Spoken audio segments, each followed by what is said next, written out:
Hi, this is Tim Hubbard, supervisor of the great town of Riverhead, and you're watching Riverhead in Action, a media campaign designed to highlight the incredible work of the 350 plus employees that comprise Riverhead's 26 departments and sub-departments, town events, projects, job openings, local businesses, and other town happenings.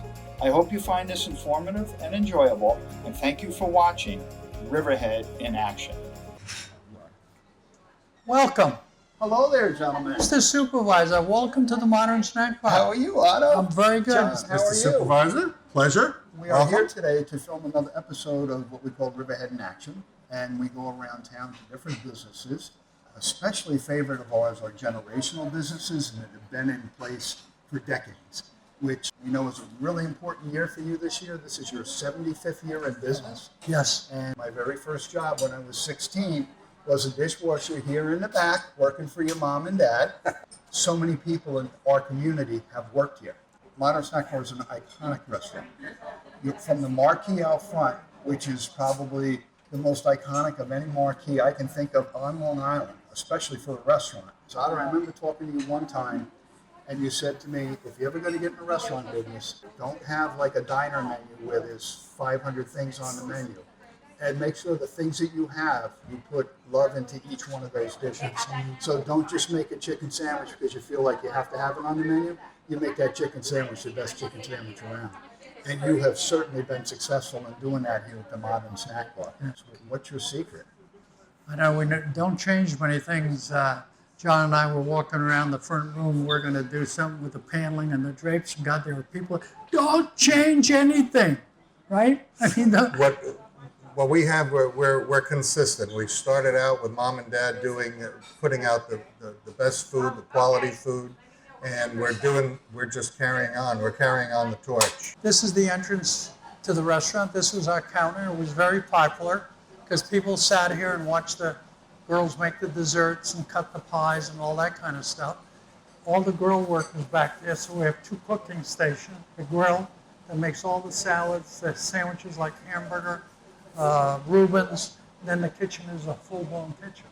Then we have two dining rooms. And this is our bar area. This is where John makes his magic. And I'll tell you, I don't know if you have a drink here, but this stuff is... Mojitos are off the charts. Right.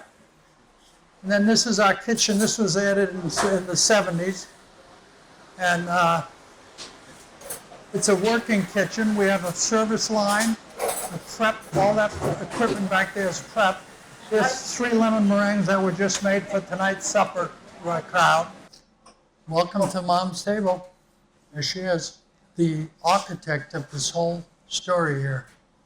It's called Mom's Table because your mom would often sit here. I know when I worked here, she would roll up the silverware in the napkin. She would sit in here to do that. But she sat on that side because she had eyes on the place. Right, or she didn't miss anything. No, she did not miss anything.